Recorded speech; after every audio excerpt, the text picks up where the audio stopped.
Thank you, sir. You're welcome. Thank you. That was great. That was good. Hey, let me give me. That's great. That's great. Thank you, Jim. Okay. Thank you. Favorite, I think. I'll have to study those pictures. I still got 1 year old. That's where I started finding that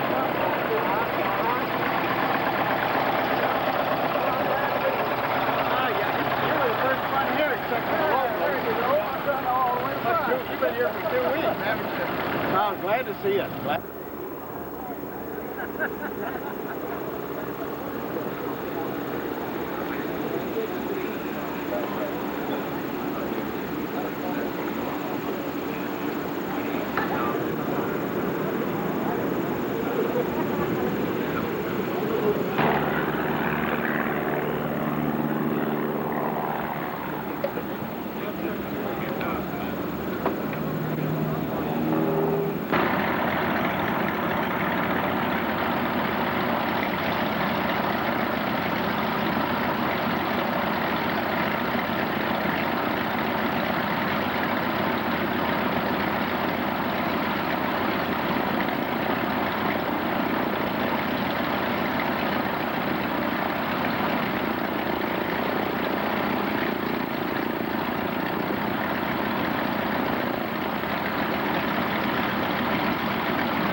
As a music educator, and kind of lost track of the whole thing for years. But I always, always idolized my uncle. But one of the things that Uncle Clay gave to us when it was in the early 1930s, each family received this little replica of the Monocoupe, and there are only about 3 left, I think, in the family. I happened to find one that belonged to a family that had 3 sisters in it, and they weren't as rough on them as the rest of us were. And so I purchased it at a sale and rebuilt it. My question is, have any of you ever seen this little replica anywhere? It's a what? Yes, it's spot welded. That's why the BL is on there. Yes, it came with a set in a hangar. You could buy it individually, or you could buy each set of 3 airplanes in a hangar. And the hangar said Boeing on it, and there was a slingshot inside the hangar with a trigger on the back of it, and you put 1 airplane in the hangar. Pulled the little trigger, and the airplane shot away.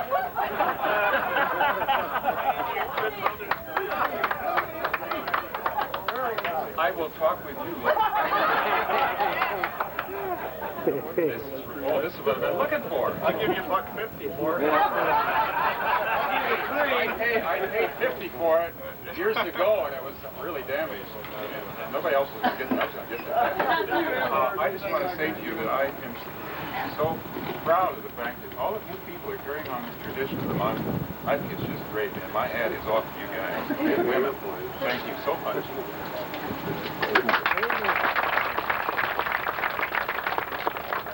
Over to you, Mel.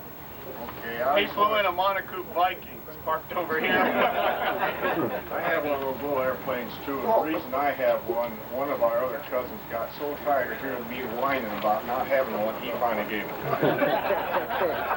It needs a little repair too. Let me share you a little story about Clayton that affected me very deeply.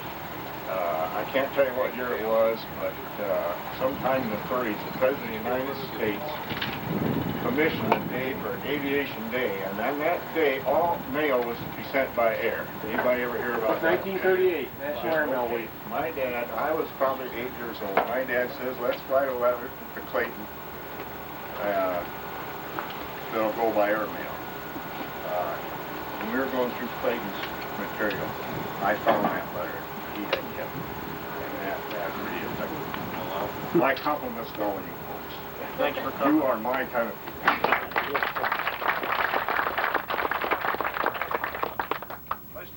designer to president now. We have Claire Bunch's 2 daughters. Patty Bunch Mark, please. We'll start with you, Patty. And Marianne Bunch Grelsch is here. Did I get that right? Gretch, I'm sorry. You look like Claire. Yeah. We're just so glad that you put this together, and thank you, Bob, and everybody who's involved in getting this put on. We're so excited about seeing the interest being carried on. When I was growing up, you know, I saw these pictures all the time. I didn't think anything about it, and I really didn't appreciate it until I was away from home and could realize what it was that we grew up with. And my husband Joe is over here, and he kind of has an interesting story about that. He sort of started my interest again in the Monocoupe. I'll let him tell you. Well. I was hoping she wouldn't say that. That's why you're hiding over there. My story is a little bit more on a surreal level. When I was 15 years old, this is long before I met Patty, my own father bought a little model airplane kit, and we put it together, and we had put several together, and I had never successfully flown any of them. Well, this particular one was the first one that I successfully flew as a control line model. And it was a kit by Sterling Kits, and it was the Monocoupe 110 Special. And then about 10 or so years later, I met this beautiful girl after I got out of University of Florida. Fell in love, and she took me home to meet her father. And at the time, I had long hair, so I was real nervous. But he was most gracious, and I fell in love with him too. On that first meeting, he took me into his studio, his little study, and on his wall, he had all these pictures of airplanes. And I was truly amazed, because there was the 110 Special, which I had flown as a young boy. So I thought, I found the right girl. Patty, I'd love to spend hours. I got 1,000 questions about what Claire was like, and I hope, can I corner you and just talk both of you, Marianne, both? And We have I have a file cabinet full of things that I'm ashamed I have to say that I haven't taken very good care of. They're not cataloged, but someday, hopefully, you know, and if anybody has enough interest to be able to come down and go through it with me and help. I'm not going to tell them that you live in Florida. I'm not going to go down there. Yeah. So. Thanks, Patty. Marianne? Well, when I was very young, we lived in Camdenton, Missouri, and my father commuted between Camdenton and St. Louis. I don't have a lot of memories, but I do remember some names of people that worked in the factory, and I wonder if anybody knows anything about Frank Nile. And there was Bill Lewis. These men moved down to Florida when the factory, well, that's been a lot of years ago. Bill Seeley, do you remember that name? No. Okay, he's the only guy I know. And there's another name I remember, Hagen Miller. I don't know if Ernie's here today or not, but his father worked in the plant and also moved down to Florida. And I called Ernie about a week ago, and he said, I didn't know how much interest he had retained in Monocoupe, but he said a great deal of interest. In fact, he had a model Monocoupe that his father had built for him that he could sit in. It's here. It's here. Do you know what he did? He donated it to the Historic Museum over here. Oh, he did? He donated it to Bud and Connie Dave, and they have donated it, you know, kind of shifted the title, I guess. So it will stay. It's going to be refinished and in that museum. It's here right now, out of the rain. I don't know where it is right now, but you ought to look at it. The only other thing I remember, as a child was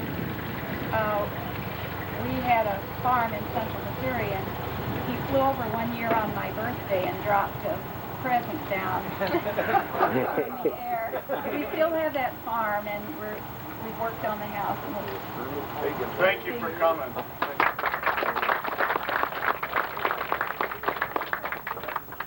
My husband, Jim Gretch, and my son are here too. Thanks for coming. Thank you. we've got a guy. We don't have any others in here that have snuck in on me that are from those very first years, do we? That's the first generation, Clayton's and Claire's. All right, let me shift to another generation. And Woody Edmondson, is he in yet? He's back at the hotel. Did he? He's a little guy. He's still growing, I guess. All right. Well, we're going over to Claire Bunch's, a gentleman who knew Claire Bunch personally, who has, I guess he'd cuss them more intimately than anyone, has known monocoupes and rebuilt them and lived with them. And for me personally, I get most of my information from one or two guys in the club, and Jim Heim happens to be just a fountain of knowledge and a source of inspiration for me. I'd like to introduce Jim. He's back here right behind us. Put the hand up, Jim.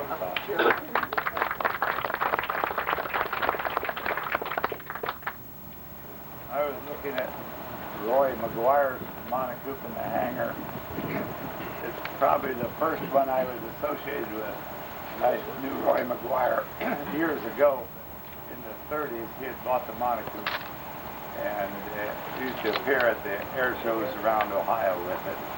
And the airplane seems like an old friend to me from yesteryear. I still admire it. At the time, it had a Lambert in it, and later in '52, he put a Lycoming in it for additional tank. Very nice little airplane. I don't know who owns it. Joe Jones had it. I don't know who owns it now. It's Bob Iker's airplane. Bob Iker. Bob will be standing up there. I see him. Yeah. But that was when I initially became interested in the monocoupes, and around Ohio, there are a few around the center here to show up at the air shows. I'd watch him perform. I was always amazed at it. His aerobatics were so low, because he eventually got killed. And I bought a monocoupe after the war. It had a short wing on it, and it wasn't a factory short wing. And I ran it down to Dayton, Ohio to show it to Roy McGuire. And he told me to see Claire Bunch. Claire was, at the time, Deputy Base Commander at Wright Patterson. So I met Claire through this little monocoupe. We were always going to rebuild it. We never got around to it. And eventually, the airplane, I was doing an aerobatic maneuver with it one time. The skylight, the wing ribs, everything went right out the top of the window with it. And so I took it apart and left it with the Dallas worn, and it became cannibalized. I eventually, the airplane disappeared. I had the paperwork. I gave the paperwork to Red Lorelli. You can see the airplane now. It's Red Lorelli's short wing.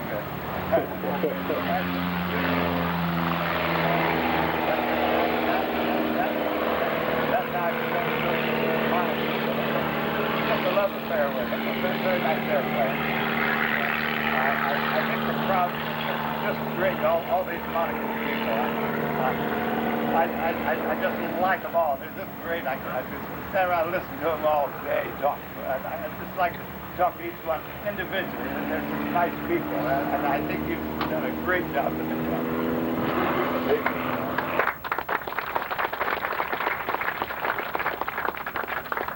What this guy's not telling you is, that's a little bitty story. The big stories, and you've got to stop and talk to him about him, is he has rebuilt 501 whiskey. He tracked that paperwork all the way down all the way through great aunts and you name it, to get the paperwork from Ruth Barron. Ruth Barron, right? Carol. What? Yeah. Rebuilt that airplane from nothing, and it now resides with Al Allen. Pardon? Al! How you doing?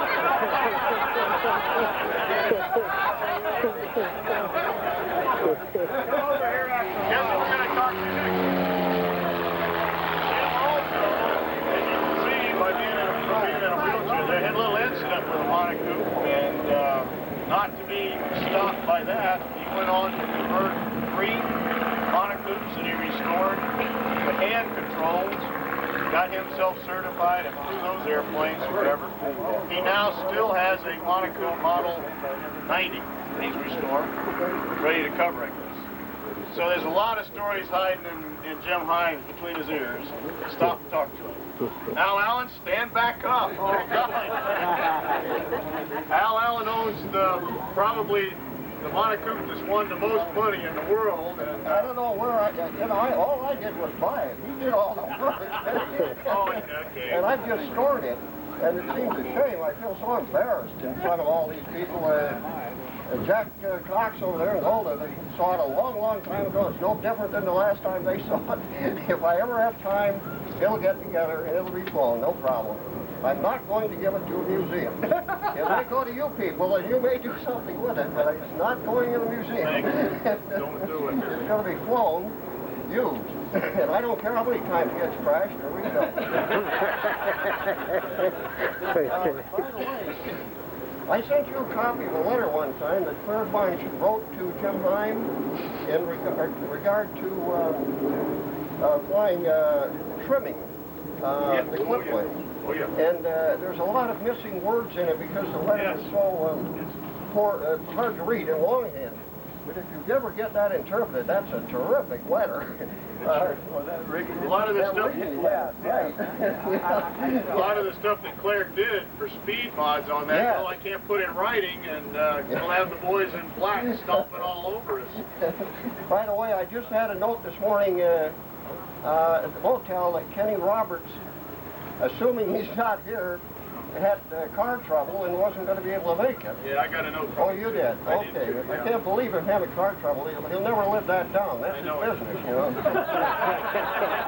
why he has car trouble. Guys, folks, another reason to stop Al Allen, now that I finally met you and can point you out, he worked in Moline. He's flown with Ron Kendall. He is in the story where Ron Kendall got that clip wing going as fast as he could and rolled it upside down and passed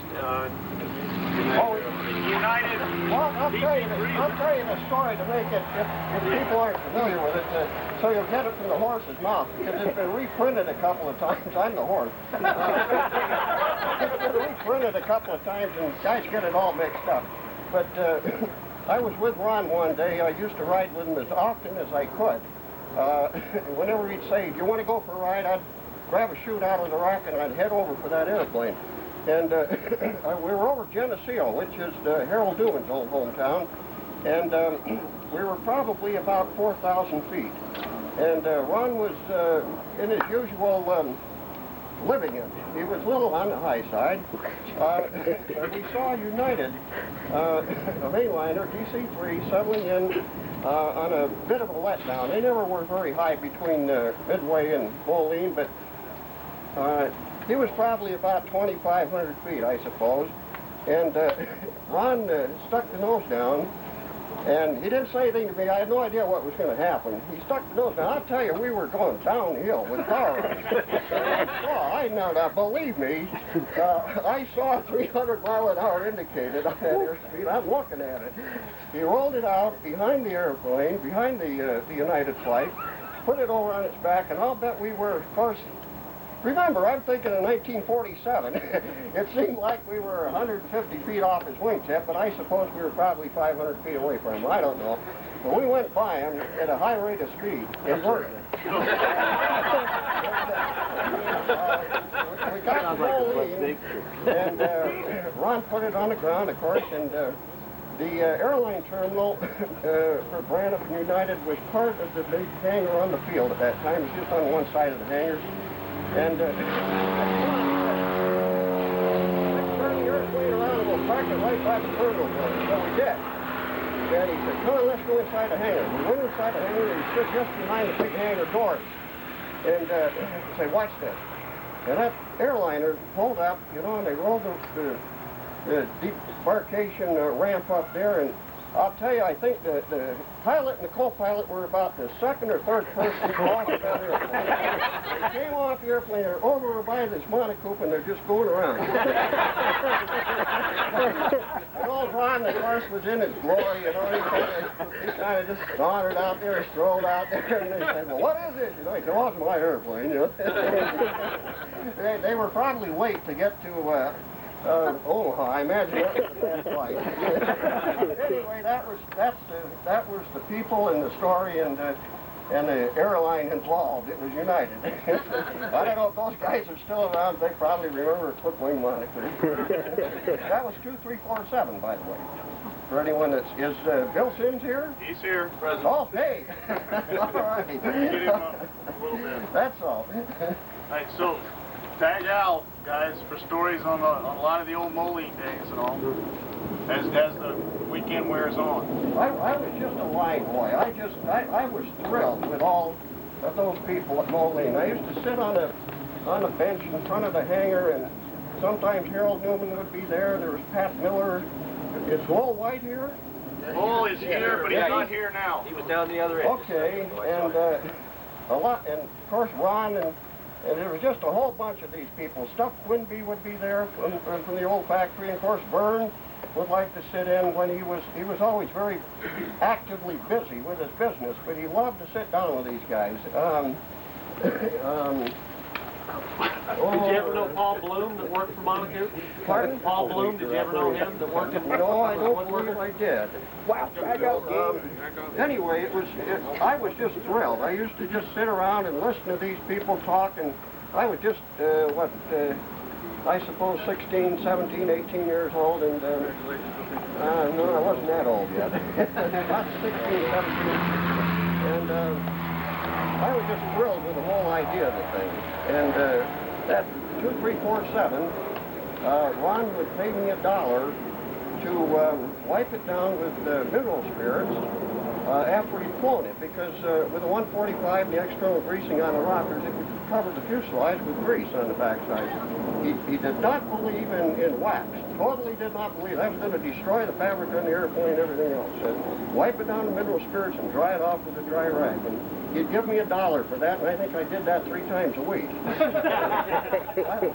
A lot, you know, most of the time for nothing, because I put the airplane in one corner of that big hangar. This is back in the days before T-hangars. And I kept it in one corner of the big hangar. Now, you would have to dump 20 airplanes to get to it. Of course, it very seldom came out. But I was so protective of that airplane, I wouldn't let anything else get within 5 feet of it. If that is another airplane. If somebody else put an airplane in the hangar and it got close to that thing, I'd have a problem. I was just a fanatic, that's all, and I thoroughly enjoyed it. I wish I could go through the same period again. Really well, you get 501 flying and you can. Yes, you bet. I'm anxious to. I've got so many projects, I'm just like a lot of others. We'd like to interrupt this hangar line for a minute for a commercial message. Like on TV, we got a commercial message. Al Stick, who, as you all know, is one of the owners of the airport, has a bunch of T-shirts that are in the museum hangar for sale. $85? Also, I have no idea how much they are. Also one of the hats, the baseball hats. Steve Carroll has the facilities over there to take the picture of any of the airplanes and put them on a T-shirt.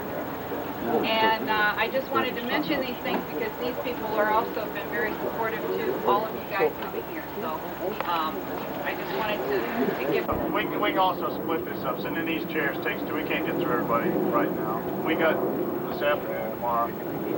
I'm trying to, let me get through some of these, the folks I've promised, well, I've actually twisted their arms.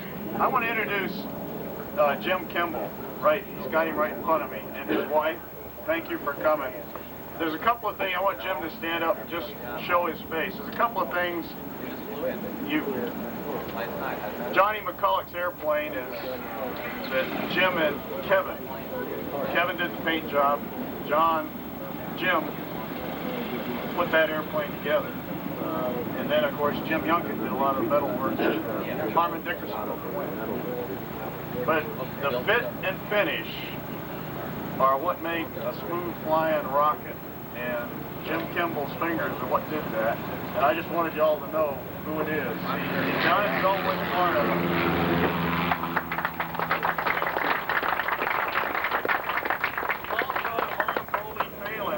Type certificate for Old Ole Phelan's props. He's got a beautiful wooden prop shop down there. I'm not much on speechifying, but if y'all need anything on if I can answer any questions about anything we did on the airplane or on wooden propellers, there's two places you can get a wooden propeller for your certified airplane anymore. That's Brand S and us. So we can answer any questions.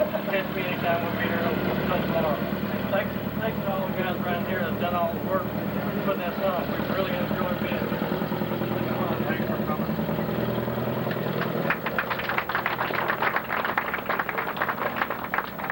Let me get another manufacturer here. Eddie, sorry, but go ahead and stand up. Eddie's got a couple of things here. First of all, he owns the ATC for the wing for the Monocoupe 110, 145, and all but the 90. All but the 90, okay, so it was all wings. More interesting to my heart, and I know it's not to yours financially, but more interesting to my heart, sitting right there is Miss Moley, the original Miss Moley that P.B. Omley raced as a